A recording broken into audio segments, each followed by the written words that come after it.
Hey y'all, and good now whenever and wherever this finds you. Today I think I'm going to make an Apprentice Ancestor video. I started looking at the things I've done in my political past, and I thought it might make a good video for my grandchildren after, I'm gone. I've been estranged from them, and they might be curious about, well, who was their grandfather on their father's side? They never knew. I was raised in a small town in Florida in the Jim Crow South called Avon Park, and my first political experience happened in high school there. Here we go. I'm a political cheerleader. In high school, got a group of cheerleaders and half the band, and we rah-rahed and carried on to get everybody excited enough to listen to the damn speeches. You know how boring that is. After high school, I went to Orlando, Florida, worked at Disney World. I got married. I moved to Knoxville, Tennessee. I apprenticed carpentry. There's my completion of apprenticeship certificate. And from there I moved to New Mexico. And that began more of the adventure. My first 2 years in New Mexico was somewhat like being on vacation. Although I worked many different jobs and found many variations of magic in the works. I got hired on remodeling the old Breeze estate on Upper Canyon Road, the exclusive part of Santa Fe. And the owner had a little ranch outside of town. It was the old way station between Albuquerque and Santa Fe, and she wanted to build a new age holistic healing center. And that kept me engaged on and off from 1979 through 1984 until my son was born.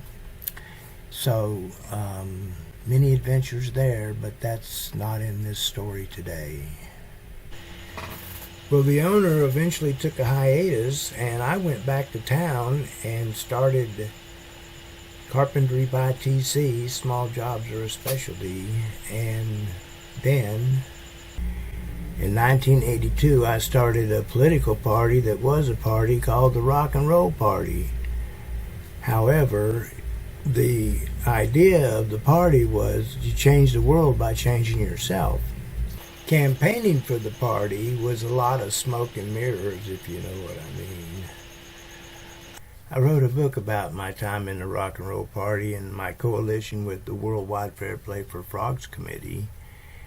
The book was entitled Imagine the Rock and Roll Party in coalition with the Worldwide Fair Play for Frogs Committee, or There's More to the New Age Than Parking on the Front Row. It was 2 years of action and adventure, and I retell some of that story here now. It was the Rock and Roll Party's rookie year, and we were reconnected with Sunrise Springs, and we knew a band called The Planets, and we had our philosophy and our little network building, and I was doing daily letter campaigns and writing to my friends back in the East in Massachusetts, and also in the process I learned from JR, the Worldwide Fair Play for Frogs Committee, about a Frogcastle. And it was a children's poem about these two races of people, and one was a race of peace and one was a race of war. And the people of the race of peace were building a castle. And the stones were joy mortared with laughter. Everyone gave what they could, and it was happy ever after.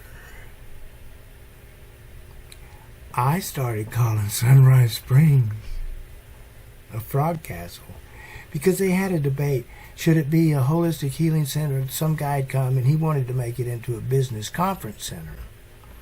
So, and they could make some money.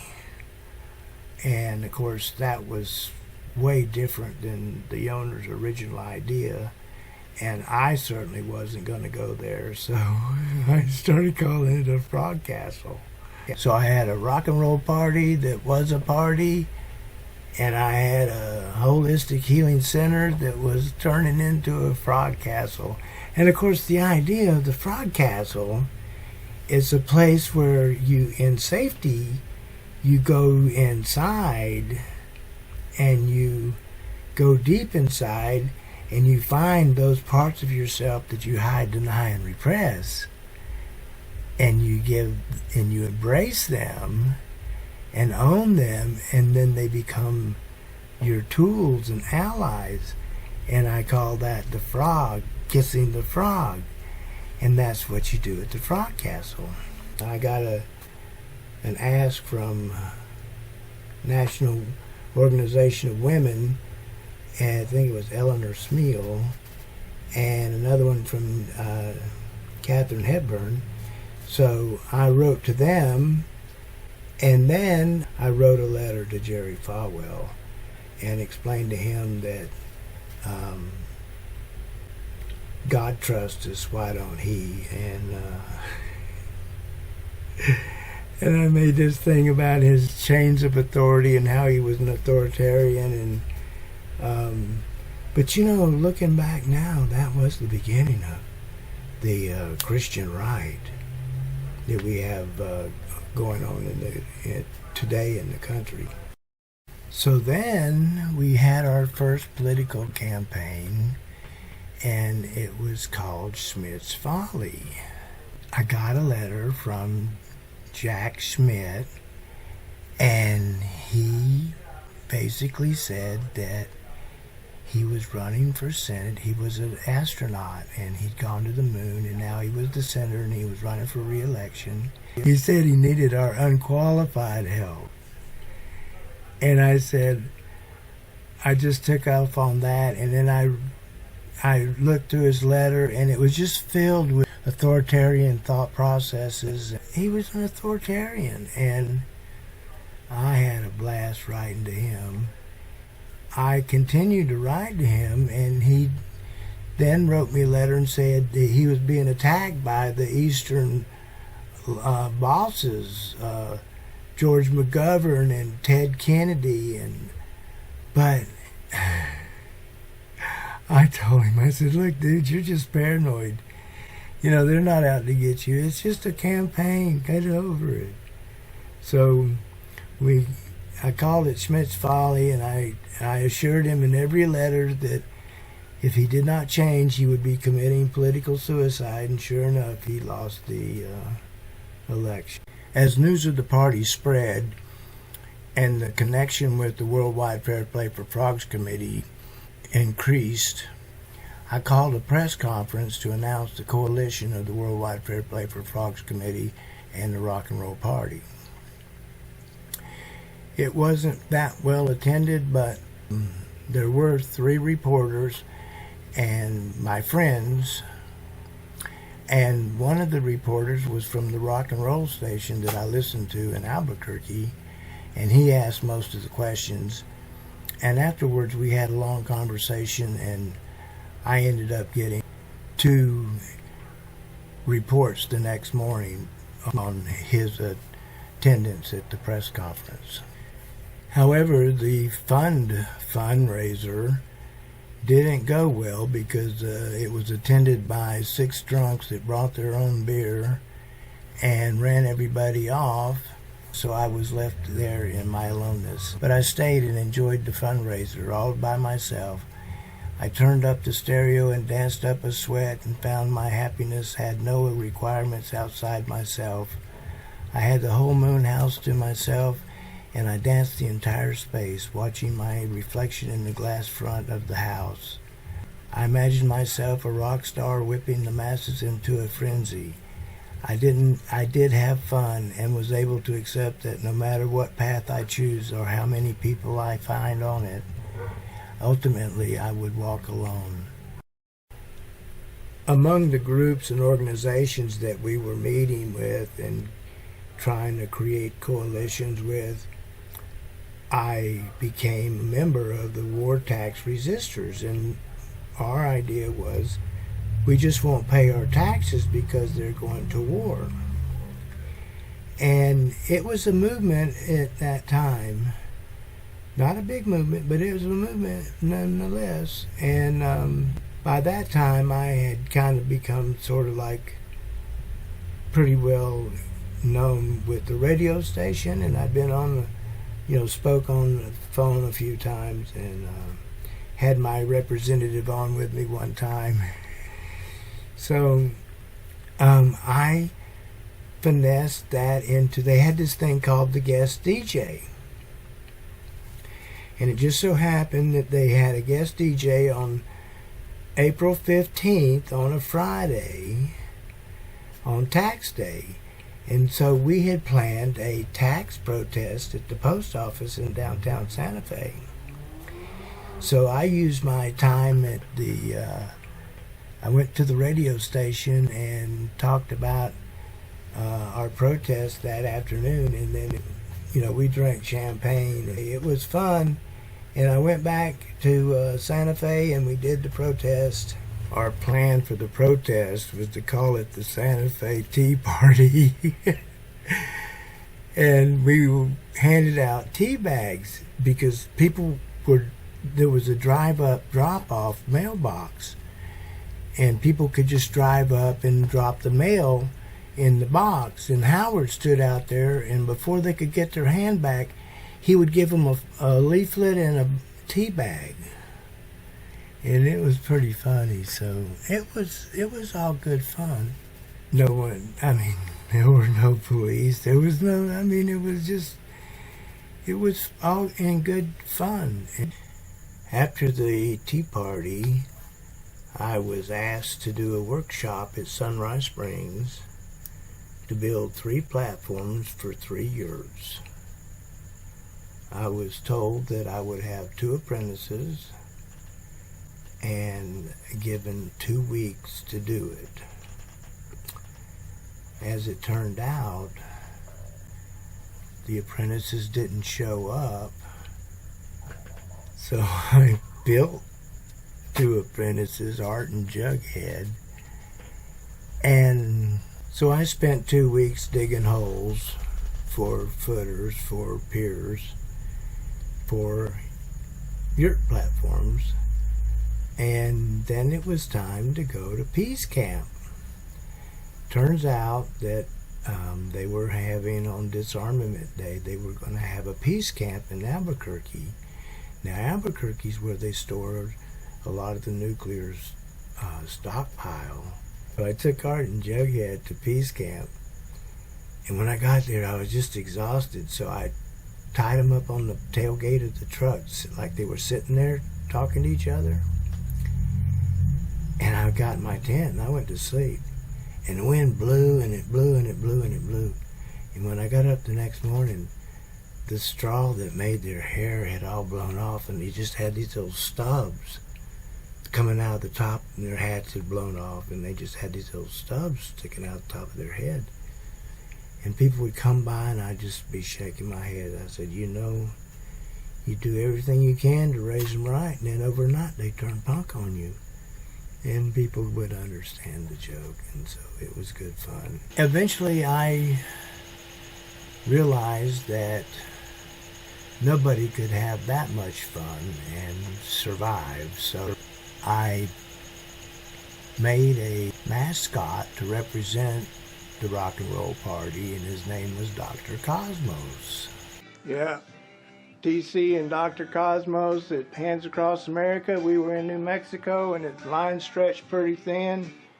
Nearly pulled both Dr. Cosmos's arms off, but we survived it. But eventually it came down to, Megan took me over one day and she sat me down and she said, we're going to go clean. No more drugs, no more drinking. And so I packed my shit and left.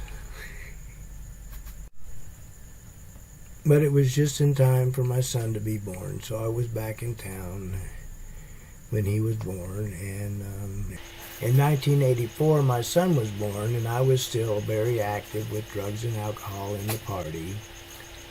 And I had this underlying indoctrination of what it meant to be a father, and I could not bring myself to do it.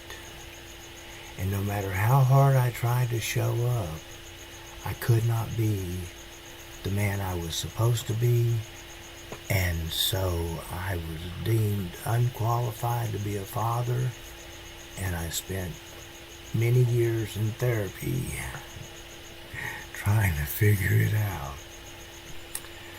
I told myself from when I started taking drugs that if I ever got where I couldn't pay my bills, I would quit. And then came that fateful day when I woke up and I wanted to die. And I'd spent my rent money on drugs. I thought, well, maybe rather than die, I'll give my son a call. And I gave my son's mother a call to ask for the name of her psychologist to see if I could get some help. So I went down to the psychologist, and she told me that if I wanted to know what was wrong with me, I had to quit medicating it. So she told me to go to AA, and I went, and I was immediately put on a special treatment program where I had to stay in bed for a month because of illness. And my mother came to stay with me, so my drug friends wouldn't come around, and the only people that would come to see me were the AA people. And within a month, I was basically off of drugs and alcohol. And I stayed in that program for 5 years. And it turned out there was something wrong with me. And what was wrong with me was I was bipolar with major depression. And that led me into years of therapy and group and whatnot. Well, 2 years clean and sober and a little bit depressed. And I saw California and I said, I'm going. And I moved to California. And I stayed in the 12-step program, only I didn't do the drugs and alcohol. I did what was called the Adult Children of Alcoholics, where we explored the belief systems that we took on as children living in dysfunctional families. There was no politics. It was recovery is my number one goal, and you know, politics just stirs the pot and gets you off your center. So I got a job at a framing company called South Coast Framers, and they were a production framing company, and we built houses. And as I stayed there, we built more of the luxury end production houses, but they were still production, but they were high end for production. And eventually I had a career-ending back injury, and I had to decide what I wanted to do. And I actually went on light duty in the shop. They had a shop where they built the arches for the windows, and they cut out the round plates for the tourists. I built the shop into a recycling system where we took the scraps from the houses and we brought them into the shop and cleaned them up and used them to build prefabrication for the houses, and I called it TC's World of Plenty. And one year we got as much as 350,000 board feet that we kept out of the landfill that year. Don't let this next video confuse you. It's basically a video of the men separating and sorting the wood, and the voice is I'm talking with Leonardo up in the shop after it's finished, and we're calculating how much wood we've saved and how much money the men are going to make. So while you'll see the process happening, you're going to hear me talking to Leonardo about how we calculate that. It gives us a total. So what's the total, Leonardo? 3,296 board feet. So that pie was 3,296 board feet? We owe them $329.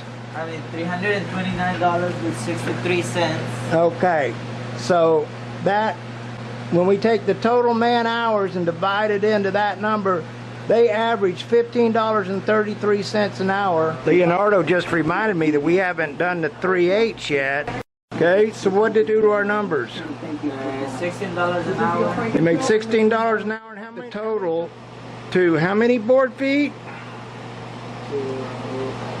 3,476. 3,476 board feet of how many dollars? 347. $347. They get $16.17 per hour. An hour. All right. So, and South Coast gets over 3,000 board feet or square feet for 10 cents a foot. Yes, sir. And it would have cost us anywhere between 50 and 70 cents to buy it. Of course, it's scrap. These next two videos are from, I had a video photographer visit me and make some videos, and so these are a couple clips from that. The other thing is, it goes so fast out there. It goes very fast, and it's like a war. And if there's something missing, you're dead in the water, but you still have to move forward. So it's not good. And when I go out there, I just get caught up in that, and I want it to be different, but it's not. So they leave me in here where I can create my own fantasy. Ride the horse in the direction it's going. And these men are excellent workers, and they're excellent carpenters. I had to be trained to work. These men know how to work. All I have to do is train them what to do. Sure. But they know how to work. They know how not to resist work. Yeah. My culture, you work for the weekend and for retirement. Mm-hmm. My understanding of Mexican culture is a job is a big deal. Yeah. It's a thing to be cherished and honored. Right. And there's no resistance to it. Right. My culture, work is something to be avoided. Mm-hmm. And you just do it because you need the money. Mm-hmm. So for me, I tell them, let's don't talk about money. Let's talk about the joy in your heart. Mm. If you don't feel joy in your heart, go do something else, because there's something else for you. Because this is hard work. 2001, I went to a men's weekend called the New Warrior Training Adventure, and I found out that what they did was exactly what I had been talking about for the Frogcastle. Was they took me down the first wound, which was "Daddy, I Need You," and the thing is, the event was held at Sunrise Ranch on Palomar Mountain here in California. So serendipity everywhere. I would spend 10 years in that program doing a weekly men's group and therapy along with it. In the beginning, I would use my therapy to process what had happened to me in the group. But eventually I caught on, and I met many men during that 10-year period, and we met at my house. Two of the people that really stood out for me were Kelly and Brian. Now, Kelly is still a deep, dear friend who takes me camping at least twice a year. And Brian is a phone friend, and he gives me an interview every once in a while. So let's see what they're up to. And so the professor's talking about what Hegel's philosophy is, and he's saying, like, what's the purpose of life, or what is happening? And so Hegel said that Dasein, whatever that means. Dasein is revealing itself to itself. That's what happens. That's life. The absolute becomes the infinite becomes the finite to become the infinite again. Right. Which just seems pointless, but it's like a Ferris wheel. It seems pointless to go in a circle on the Ferris wheel, but you do it because it's fun. Right. So he's saying the whole universe is doing all of this because it's fun. Because it's fun. Because it's fun. That's it. That's the whole point. And I didn't begin to get political again until I had come to the end of my career, and I was in so much pain that I had no insurance. So I went to the local clinic, and they put me on a pain treatment program, which was 2 Vicodin a day. So for a year, I just did the Vicodin in the morning, the Vicodin at night. But when Occupy happened in 2011, I got all excited, and I was just a nutcase, and hung signs on my garage, everything. It was like, Occupy, and then ended up Occupy Your Heart. Well, in December 2011, I had my first hip replacement, and then in April 2012, I had my second hip replaced, and that relieved the pain in my hips, but it did not address the pain in my back. And I'd been to see a back surgeon, and the surgeon had told me that it was just arthritis, and there was really nothing I could do about it. And I said, what about the pain? And she said, you'll live with it. I learned that by sitting and restricting my movement, I could limit the pain in my back and live a relatively pain-free existence. And then around that time, I met a young man named Shine, and I spent, I don't know, a year with him mentoring, and we worked together, and he wanted to build a healing center of sorts, and his idea was to take one of these commercial buildings and remodel it. So I drew up plans for him, and then on December 21st, 2012, I had a ritual fire to mark the beginning of the new age, as if there was a beginning. However, it was a good time, and I'll show you a little bit of that here. December 21st, 2012, we survived the solstice. Wasn't the end of time, was the beginning. Today we're going to do the ritual fire to celebrate that we survived the end of the world, and we're going to live. Put a sign on the tree, and I said, save the tree. So they saved the wood instead.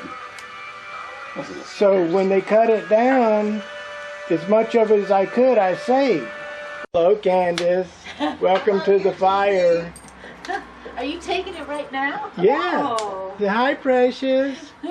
Happy solstice. Thank you. You too.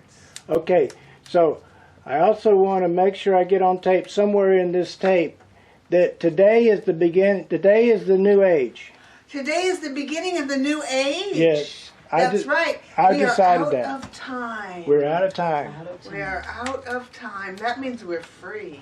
We're free. Oh. You just put the last little bit of wood in there. You can identify what they're looking for. Turns out I had exactly enough wood. It's 8:30. And that fire will burn down and be just nothing left but ash. Because I came from the ritual fire up until I felt the burn, I was blessed by my friend Brian, who would come by from time to time, and we would philosophize, and I have a few videos of that I'd like to share now. Alright, so social consciousness is the key to the next millennium. That's what we just discovered. Right? Social consciousness is the key to the next millennium. And what it's basically about is that economics as a system cannot solve the basic problem, because in order for us to supply everyone's needs, the supply needs to be as much as the need. But the problem is that even if we increase supply, need or want or / demand is potentially infinite, because human beings endlessly want more. So since people endlessly want more, even if technology creates exponential increase in general resources, you never meet demand, because demand always goes up. Because man has a hole in its heart, right? Like all the Indians said.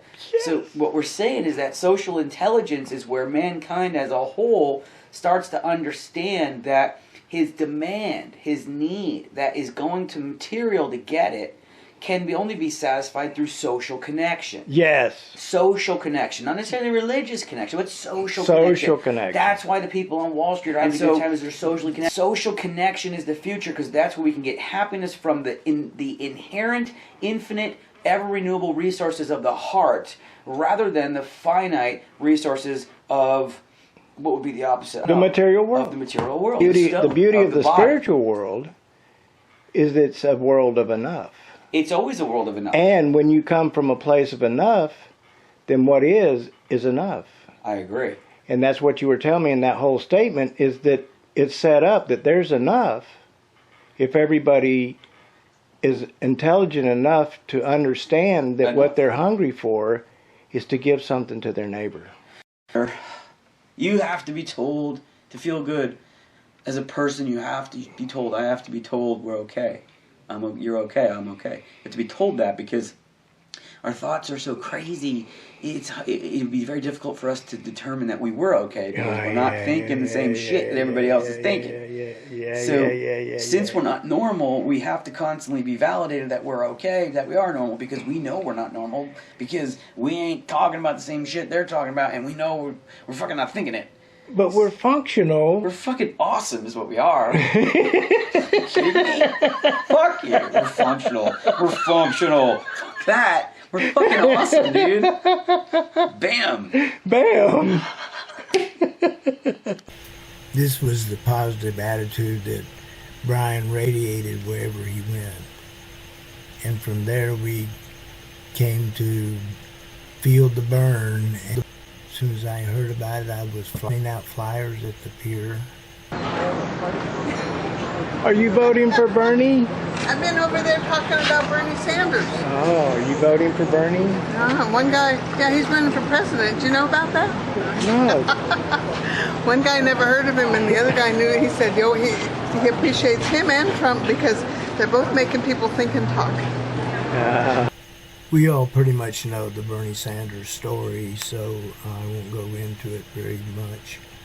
I would like to talk about a man that I saw at that time running for Congress here in Southern California. He had a very interesting worldview, and I'd like to share some of that with you now. My name is Freeman Michaels, and I'm running for Congress in California's 52nd District as an independent. Politically, I can best be described as a progressive libertarian, guided by a live and let live philosophy. While I am a snowflake, and I believe that is my strength, I appreciate what conservatives bring to the table. Throughout this campaign, we will be uniting the left and the right around the creation of a new cooperative economy that is recession-proof, corruption-proof, and greed-proof. From my heart to yours. Okay, Freeman, you just said you're more optimistic. Tell me why. Yes. Okay, so I wasn't all that optimistic before, because I didn't think anyone really could change the world. And I was like, okay, fuck it, I'm going to do something. This is in 2016, I'm going to do something about it. And I wasn't all that optimistic because I couldn't really see like the path forward. And since I spent the last 2 years trying to argue with people or trying to run for office, I feel like I've gotten a good feel of what's going on and what it's going to take to change. And that's why I'm optimistic, because I see a lot of people starting to wake up. Like there's this massive amount of people that, I don't want to call them asleep because that's not really fair. They're just not paying attention to the news. And I'm not saying that's a good or bad thing, because maybe they're not informed, but at least they're not misinformed. Right. So a lot of the population is just going to go along with whatever a small segment of the population is currently fighting about. And that small segment of the population currently on social media and Twitter, and you can't ban them all, they're running out of fucks to give, and they're starting to turn their ire towards corporations and governments. Like you even see conservatives now are starting to get mad at Google and stuff for censorship. I mean, people are being forced to deal with the fact that their reality and their worldview is most likely bullshit.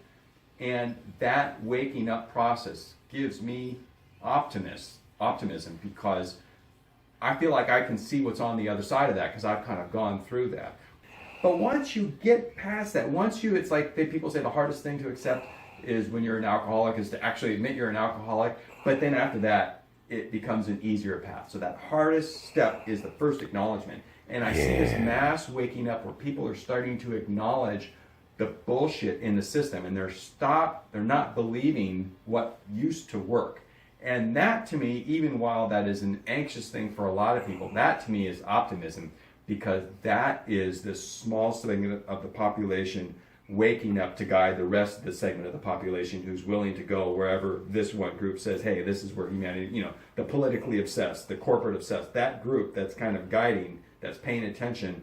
Once that group united, whether it's progressives, conservatives, libertarians, all unite against the system, whatever you want to call it, corporations, governments, once they start being united against that and they wake up and that government, that system can't manipulate humanity as much, then I think that's a massive step forward, and that gives me hope for optimism, or cause to be optimistic. Because once people want to cooperate, they are amazing problem solvers. I know. It's crazy. Like, we get shit done when we're fighting each other. Imagine when we get when you want to get shit done when you don't even have to need lawyers in between. So yeah, that's why I'm optimistic.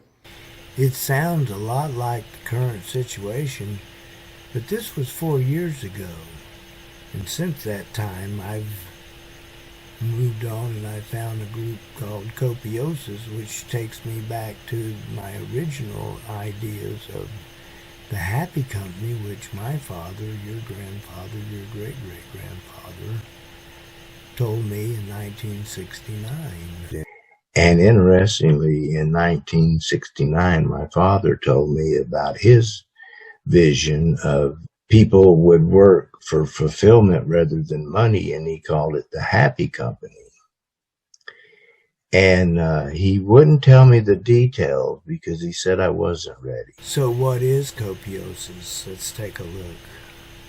So essentially, in Copiosis, a person lives free of debt and able to pursue their passions. They don't have to earn a living, so they can pursue their passions freely. And we believe that when a human being pursues their passion, it's impossible for that human being not to create net benefit for people and the planet. And so those people are rewarded when they produce that net benefit, and society just pretty much does what they do today without the necessity of a capitalist framework. As soon as I saw Copiosis, I thought, this is the happy company, and I volunteered, and I studied, and I read, and I would get assignments. One of my assignments was to go through all the old logs and find out where they're date sensitive and mark them for updating.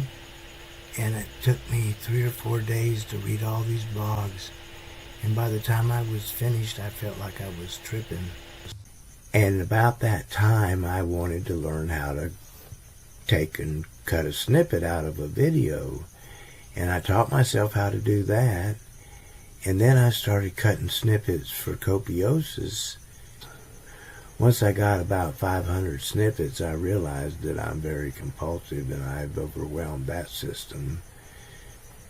So I moved on to a group called Awaken Dreams Synergy.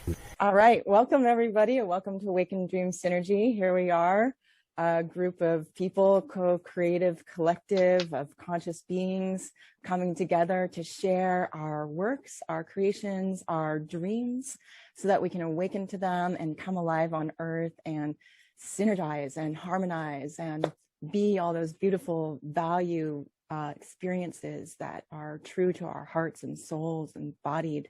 So what I did for them was I opened and closed their Zoom room. I always thought of myself that I would be the doorman and that I would be the guy to hold the door for the ones coming in. And look at this, here I am. I'm at the door and I'm letting you in. So welcome everybody and enjoy the meeting.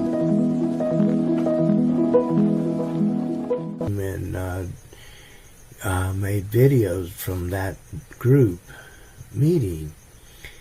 from there, I saw a video about Citizens Assembly, and that was in Ireland.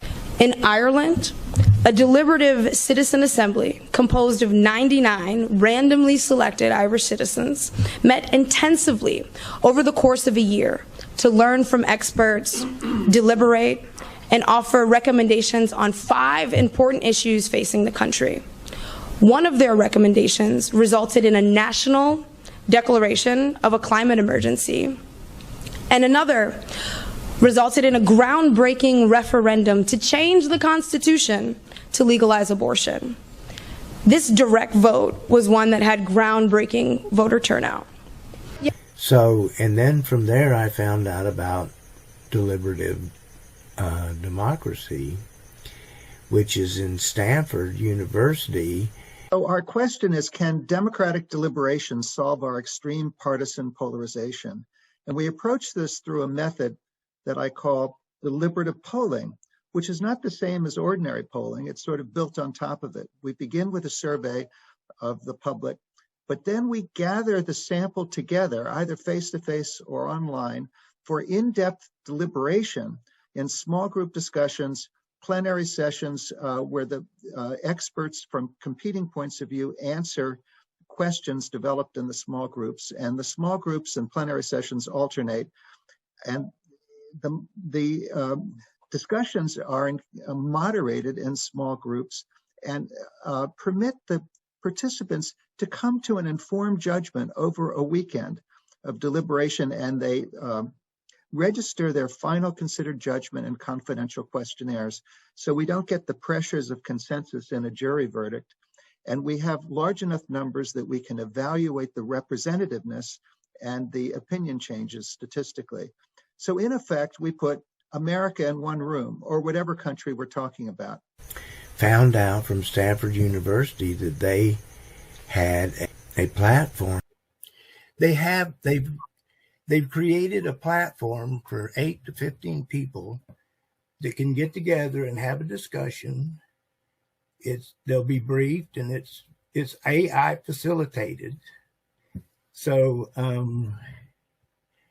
then you can take any question and deliberate on it. And so they want to scale it up to where there'll be millions of people using these until people learn to talk to each other. And the first thing they find out is we're not that different. So I started a Zoom room and got a group together, and we did the Stanford platform with the AI assistants, and we decided that we could do this on our own, and the issue became where to get our issues or topics to discuss. So in the process, I'd gotten on Discord, and I met Brian, and he had written a blueprint for a better America, and it's a legislative package with 50 issues. And what better place to start? A blueprint for a better America. This legislative package will end poverty with universal basic income, end mass incarceration with major criminal justice reform, and end the endless wars by bringing our troops home and reducing our military budget. With that, I'd like to welcome the delegate from North Carolina's 9th District to continue his testimony on the blueprint for a better America. Thank you, Mr. Chair. For the record, my name is Brian. I'm an organizer with the American Union and a Phoenix Congress delegate in good standing, representing North Carolina's 9th District. We began to study the blueprint, and then eventually I determined that I wasn't a good facilitator, and I stopped that process. And I edited all the videos from that, and it turned out to be 80 videos, and you can see them on YouTube. So the next step is to create a union of independent voters that will put pressure on the candidates to support this legislation. I was very excited to see that the idea of Citizens Assembly was being acted out in our own way here in America, where we create the legislation on our own and then we back it up and then we'll overlay that onto the government. The Citizens Climate Lobby is over 10 years old, and they've yet to accomplish their goal. And meanwhile, I'm watching that we're not getting any traction with the American Union because people are still more interested in arguing about the policies or the so-called issues that are put before us by the corporate powers that control the media, and rather than look behind the curtain and see what it is that's happening. And so that's my latest kick, is to look behind the curtain and ignore what we're being shown and see what is. Looking behind the curtain reminded me of Teddy Roosevelt's speech in 1912, so let's see what he had to say. Behind the obsessive government sits enthroned an invisible government, owing it no allegiance and acknowledging no responsibility to the people. To destroy this invisible government, to dissolve the unholy alliance between corrupt businesses and corrupt politics, is the first task of the statesmanship of the day. That's more looking forward. Where I am and where I think a lot of people are today is in just realizing that our happiness and our well-being is our responsibility. And the point is that it's up to each one of us now to reconnect with that place deep inside where the joy and love exist. It's a work in progress, but it's something that we can do every day to make a conscious effort to disconnect from the stories we're being told and the beliefs that we were indoctrinated with, and go beneath that into that deep realm where the spirit lies, and connect with that place of internal bliss and peace, and find the self-love. And from there, begin to look around you at all the things that you can appreciate. And from that, you continue to build the positive vibration and raise it until you are making new decisions based more in line with your authenticity. That is the new revolution. Millions of people making this personal transformation and acting in a more passionate and authentic ways, and meeting each other and collaborating and creating and blending that with all the new technology that's happening, and the possibilities are limitless. This is actually a very exciting time to be alive. I'm really glad I'm here. So this is where I am today. Making videos, cutting videos, working with the American Union, entertaining myself and my friends as best I can. As much as I like to pontificate, I find that I don't do myself or anybody else any favor when I try to think about what's going to happen, because I really don't know. But I do know that if I'm at a higher frequency, it's going to be good. I'll end on that high note in the place that I love to be, which is the I don't know. That's the trip for today, and I hope you enjoyed this video, and I'll see you down the road.